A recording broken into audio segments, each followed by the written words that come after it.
Hello, ladies and gentlemen. Thank you for coming to NK9s. My name is Wesley Sack, and today I'm going to be showing you guys the proper techniques and mechanics on how to shoot a basketball. Shooter's going to shoot. It's a phrase we've all heard, but it's not as simple as it sounds. Like basketballforcoaches.com says, shooters are developed, not born. It's something that takes practice and time. Even the best, Ray Allen, Steph Curry, Steve Kerr, Reggie Miller, they had to practice over time and develop one. Even Michael Jordan, coming out of college in the NBA, didn't have a jump shot, just athletic. So he had to grow his over his career. And it's a combination of timing, technique, and mechanics. And today we're actually going to need a volunteer. So the young gentleman in the back, if you could come on front and give us a hand here, would appreciate it. And the first step of shooting a basketball is learning how to properly hold it for the shot. So for this demonstration, we're going to assume Exhibit A is right-handed and right-hand dominant. So he's going to hold it in his right hand this way, resting on his fingertips and his thumb, just slightly hovering over the palm of his hand. Because when we go to shoot later, we're going to run off the fingertips, not the palm of the hand. The left hand or the off hand is going to come up here and hold it steady and secure it from defenders from dropping it, just security blanket, and help guide it with the shot. The elbow on the right hand is going to point directly at the hoop. And since we're assuming he's right-handed for the rest of the presentation, his right hand will be referred to and called his shooting arm, his shooting hand, and his right foot and leg will be his shooting foot and shooting arm. If he were left-handed, he would simply switch it, hold it on the left fingertips, and guide with the right hand on the right side of the basketball.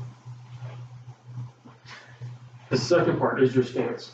So ideally, your legs are going to be about shoulder width apart. You want your toes on your shooting foot, like your elbow and your shooting hand, pointing directly at the hoop. Your left foot, generally it's going to be lined up together. Sometimes it'll be a little off. It's going to depend on your height, your leg length, what's comfortable, but right around lined up and shoulder width apart.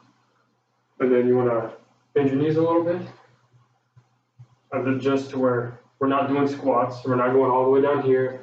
We're not just barely bending. We need enough to get enough jump where we can launch and get over the defender. According to Ray Allen, who is the NBA's all-time leader in three-pointers made, and made that clutch shot that we all know about in Game 6 of the 2013 NBA Finals to bring the third ring to the Miami Heat. But again, I digress. The key here is to make sure that you are on balance and establish that balance and hold that balance when performing your shot. Once you're off balance, your shot will become inconsistent and your path of trajectory will be off course. And the last part is putting it all together with the timing, the mechanics, so you're going to have your jump and your release. So once your knees are bent, watch your shoulders back here. You want your right arm in like a perfect 90-degree angle, or like in an L shape, like said Exhibit A here. Resting on the right fingertips, just barely hovering over that right palm, with the left hand holding steady and guiding on the left hand. Then once he extends his knees and jumps, at the highest point of his jump is when he's going to release. So that's when you're going to extend your right arm to about a 45-degree angle, facing the hoop. Once you're near the top, you're going to release that wrist and hold it like this if you were to follow through, as if you walked up to the hoop and just stuck your hand in. So you're going to hold that. The key is to roll it off your fingertips, and according to breakthroughbasketball.com, that is what's going to ensure the backspin or the symmetrical backspin. Now follow through is key. Like if you're throwing a basketball, swinging a golf club, if you don't follow through, you're not going to have the velocity, you're not going to have the alignment, the power. That's what's really key here. And when you're doing the wrist, at this point, go back to 90 degrees. What you're looking for here is you want your wrist back to where you can just barely see some wrinkles on the back of the wrist.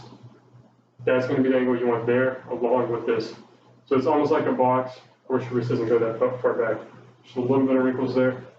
Extend, release, and follow through. Even when you land, you want to hold this and keep looking at the hoop. Don't watch your hand on the release. Don't watch the basketball. Keep sight on that hoop. And that is really all there is to shooting the basketball. Does anybody have any questions today? Yes. Does the height of the hoop matter? Yes and no. So it matters in the sense of muscle memory. your shot, when you're gonna release your jump, all the mechanics and techniques are gonna be the same. But you wanna practice on whatever hoop you're gonna be playing, because that's gonna be your muscle memory. So that's how much power you're gonna want, how much trajectory. That's just how far and how hard you're gonna wanna push and release and all that. Other than that, it's gonna remain the same. And anybody else have any questions? Can I beat you now? Good luck. Okay. Thank you, guys.